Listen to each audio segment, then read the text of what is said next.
사무엘상 2장 1절부터 10절까지의 말씀입니다. 한나가 기도하여 이르되 내 마음이 여호와로 말미암아 즐거워하며 내 뿔이 여호와로 말미암아 높아졌으며 내 입이 원수들을 향하여 크게 열렸으니 이는 내가 주의 구원으로 말미암아 기뻐함이니이다.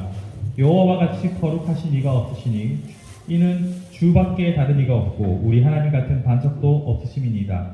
심히 교만한 말을 다시 하지 말 것이며 오만한 말을 너희의 입에서 내지 말지어다. 여호와는 지식의 하나님이시니라. 행동을 달아보시느니라. 용사의 활을 꺾이고 넘어진 자는 힘으로 이를 띠도다. 풍족하던 자들은 양식을 위하여 품을 펄고 줄이던 자들은 다시 줄이지 아니하도다. 전에 임신하지 못하던 자는 7을 낳았고 많은 자녀를 둔 자는 쇠약하도다. 여호와는 죽이기도 하시고 살리기도 하시며 소울에 내리기도 하시고 거기에서 올리기도 하시는도다. 여호와는 가난하게도 하시고 부하게도 하시며 낮추시기도 하시고 높이시기도 하시는도다. 가난한 자를 진토에서 일으키시며 빈궁한 자를 거름더미에서 올리사 귀족들과 함께 있게 하시며 영광의 자리를 차지하게 하시는도다. 땅의 기둥들은 여호와의 것이라. 여호와께서 세계를 그것들 위에 세우셨도다. 그가 그의 거룩한 자들을 발을 지키실 것이요 악인들을 흑암 중에서 잠잠하게 하시리니 힘으로는 이길 사람이 없음이로다. 여호와를 대적하는 자는 산산이 깨어질 것이라. 하늘에서 우레로 그들을 치시리로다. 여호와께서 땅 끝까지 심판을 내리시고 자기 왕에게 힘을 주시며 자기의 기름 부음 받은 자의 뿔을 높이시리로다 하니라. 아멘. 자, 오늘은 한나의 기도 두 번째 시간입니다. 저번 시간에 한나의 기도 첫 번째 시간을 가졌고요. 오늘은 두 번째 시간입니다.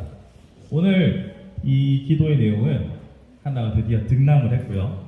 그 아이를 점 물릴 때까지 데리고 키우다가 이제 사무엘을 엘가나가 있는 성소에 제사장의 조수 같은, 절로 따지면 어떻게 동자승 같은 개념으로 생각하시면 되겠죠. 아이를 바칩니다. 나시린으로서의 삶을 살게 된 사무엘까지 이야기가 끝나고 나서 이제 한나가 이 모든 일로 하나님께 영광을 돌려드리는 감사의 기도, 한나의 찬양이 여기 2장에 나타납니다. 성경에 보시면 여인의 기도가 종종 나타나는데요. 나중에 보시면 마리아가 예수 그리스도 잉태하고 나서 마리아의 찬가가 나오고 여기 한나의 찬가가 대표적인 기도라고 할 수 있습니다.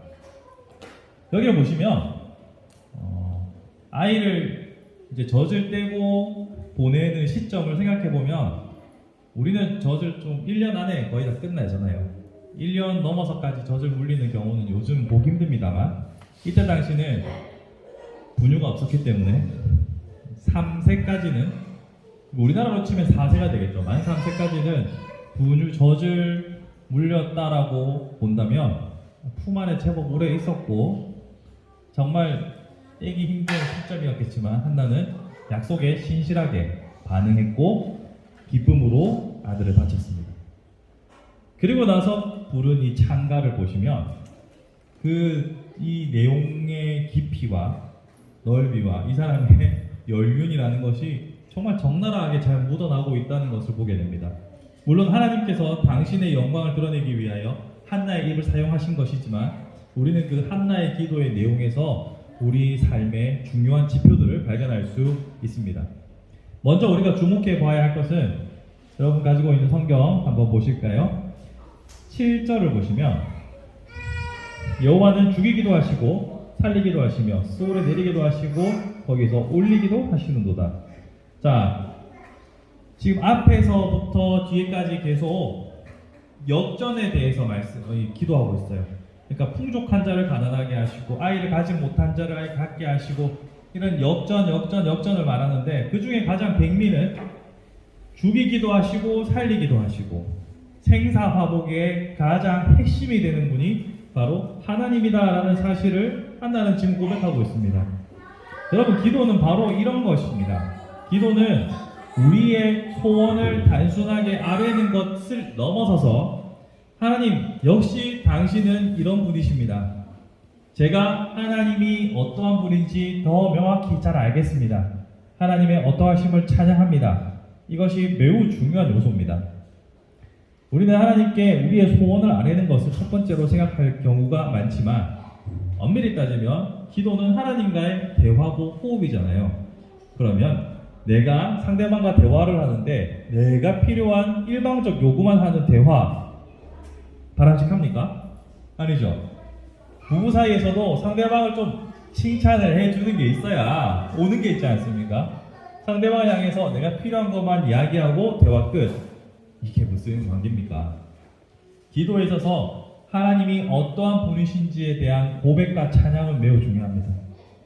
그러면 하나님이 어떠한 분인지 고백하고 찬양하려면 내가 경험을 해서 알거나 지식적으로 알아야 하죠. 저번 시간에는 하나님께서는 공의의 하나님이시고 또한 사랑의 하나님이셔서 이 두 가지가 모두 다 충족되어야 한다는 설명을 드렸었는데요. 오늘 제가 여러분에게 드리고 싶은 말씀은 오늘 본문에 나온 것처럼 생사화복을 주관하시는 주인 되신 하나님이라는 점입니다. 이게 왜 중요하냐면요.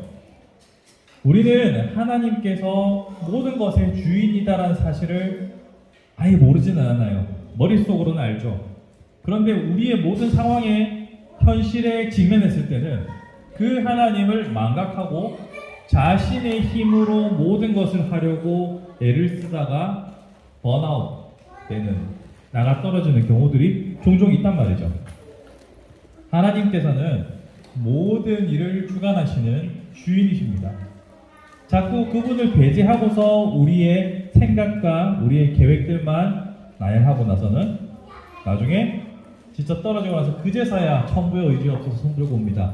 이것은 더 이상 우리의 삶에서 반복되지 않아야 할 낮은 수준의 신앙 단계이겠죠. 이제 우리의 신앙의 연륜이 어느 정도 찼다면 하나님께서 역사하실 수 있도록 하나님의 길을 열어드리는 것, 하나님의 뜻을 묻는 것이 그 무엇보다도 중요합니다. 그러면 반대급부도 있어요. 하나님 다 알아서 하시겠지 하고 정말 아무것도 안 하고 이걸 믿음이라 하기도 그렇고 똥배짱이라 하기도 그렇고 정말 아무것도 안 하는 사람들도 있습니다. 이것도 반대급부로서 아주 곤란한 상황인 거죠. 그러면 제가 늘 이러한 일에 대해서 정의하는 것은 나 100%, 하나님 100%의 역사가 있기를 구하라라고 말씀을 드린 적이 있습니다. 즉 나는 내가 할 수 있는 나의 일들을 최선을 다합니다. 그러면서 동시에 하나님께서 하나님으로서 역사하실 수 있도록 길을 열어드리는 거예요. 그러면 나 100%와 하나님 100%가 나타나는 모델을 하나 보여드리면 나는 열심히 내 할 일을 하지만 방향이 잘못됐을 수가 있잖아요. 그때 하나님의 100%를 신뢰하면서 하나님의 방향을 내가 깨닫고 그 방향을 보고 열심히 달려가는 것, 이것이 바로 하나님께서 성도인 우리에게, 자녀인 우리에게 요구하시는 바가 아닌가 생각합니다. 그러므로 이 한나의 기도를 통하여서 하나님이 어떤 분인지를 고백하고 우리가 그렇게 고백했다면 그 하나님의 방법에 맞춰서 살아가는 연습이 필요합니다. 사랑하는 성도 여러분, 어떤 때는 정말 기도 말고는 아무것도 할 수 없는 상황이 올 수도 있고 또 어떤 때는 기도는 모르겠고 일단은 내가 급하고 달려가야 되겠고 할 게 모이고 이렇게 하면 될 것 같아서 기도를 배제할 때도 있고 우리는 이렇게 늘 극단을 왔다 갔다 하면서 살아가는 것 같아요. 그러나 언제나 중심을 잡고서 나 100%, 하나님 100%의 삶을 살아가는 것, 하나님의 주권을 인정하면서 내가 할 일들은 하는 것, 이것이 하나님께서 우리를 향한 계획과 방법이라고 생각합니다. 그래서 여러분의 기도가 이렇게 바뀌었으면 좋겠습니다. 먼저 하나님의 뜻을 묻고 또 그것을 잘 감당할 수 있는 힘을 구하는 것, 그것이 매우 중요하다고 생각합니다. 두 번째로 한나의 기도를 생각해 볼 것은요, 오늘 본문을 읽어보시면 한나에게 하나님께서 자녀를 주시고 나서 그 자녀로 인하여서 이제 상황이 바뀐 것을 고백합니다. 5절을 보시면 전에 임신하지 못하는 자는 7을 낳았고 많은 자녀를 둔 자는 쇠약하도다. 이걸 보시면 한나가 통쾌하게 복수에 성공했다 라고 생각하실 수 있겠습니다만 이걸로 끝이에요. 더 이상 언급이 없죠. 그냥 한나는 그냥 이 상황과 현실을 그냥 고백한 것 뿐입니다. 제가 무슨 말을 드리고자 하는 거냐면 한나는 자기 자신을 증명하거나 어떤 복수심을 위해서 하나님께 구하지 않았어요. 자신이 구하는 모든 것들, 자신이 살아왔던 인생 모두가 자신을 드러내거나 증명하기 위한 삶이 아니었다는 거예요. 한나는 그저 자기가 괴롭고 아팠던 것을 아뢰었고 그것을 받았음에 감사했습니다. 여기서 우리가 주목해야 되는 게 있습니다. 우리의 인생에서 혹시나 만에 하나 나를 증명하기 위함이거나 혹은 복수를 위해서 내 삶에 에너지가 쓰이고 있다면, 다른 표현으로 하면은 나를 이끄는 힘이 복수심이나 나를 증명하기 위함인 것이라면 당장 멈춰야 합니다. 하나님께서 원수를 사랑하라고 하셨지 원수를 갚기 위하여 수고하고 애쓰라고 하신 적이 없습니다. 그런데 우리는 그게 아니거든요. 우리는 속상하거든요. 우리는 나를 좀 증명해보고 싶거든요. 특별히 저 같은 경우에는 제가 개척을 시작하면서 저에게 그런 시선을 보내는 분들이 있다는 얘기를 한 번씩 들었습니다. 어떻게 잘 되는가 보자. 얼마나 가는지 보자. 이렇게 이야기가 있을 수도 있습니다. 그런데 그럼에도 불구하고 그런 상황에서도 제가 계속해서 상관없이 웃으면서 저의 길을 갈 수 있는 것은 두고 보자. 내가 잘 돼서 보여주고 말 테야. 나를 증명하고 말 테야. 이런 마음이라면 저는 행복하지 않을 것 같아요.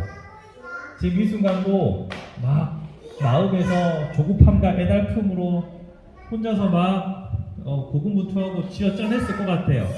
근데 그게 중심이 아니고 나를 증명하거나 복수하는 것이 나의 동력이 아니라 그냥 함께 여러분들과 있는 이 공간, 이 자리, 이 시간들, 교회 자체가 즐거우니까 저는 그냥 평안하게 있을 수 있는 겁니다. 사랑하는 성도 여러분, 이것이 매우 중요합니다. 때로는 우리의 마음에 나를 꼭 증명해 보이고야 말겠어. 혹은 내가 반드시 너의 코를 납작하게 해줄 거야. 이런 생각들을 마음에 담고 살아갈 때가 있을 수 있어요. 그런 마음 버리십시오. 그런 마음은 자기 파괴적입니다. 결코 여러분들을 행복하게 만들지 못한다는 사실을 기억하시고 하나님이 어떤 분인지 알고 하나님의 뜻을 100% 알고 내가 100% 살아간다면 그것으로 하나님께 영광입니다. 그것으로 여러분들은 이미 충분한 삶입니다. 그러니 여러분들은 과연 무엇이 나를 이끌고 있는가를 돌아볼 수 있는 오늘이 되었으면 좋겠습니다. 말씀을 정리합니다. 한나의 기도를 통하여서요, 나를 주관하시고 나의 주인 되신 분이 누구인지를 우리는 발견하기 원합니다. 두 번째로 나를 이끌고 있는 힘이 이런 미워함이나 복수심이나 나를 증명하기 위함인지 아니면 그냥 하나님 그 자체인지 진지하게 고민해 보시고 하나님만으로 기뻐할 수 있는, 다른 사람의 시선에 구애받지 않고 나 자신과 하나님과의 관계 속에서 참된 행복을 누리는 복된 삶을 살아가는 저와 여러분들이 되기를 간절히 소망해 봅니다.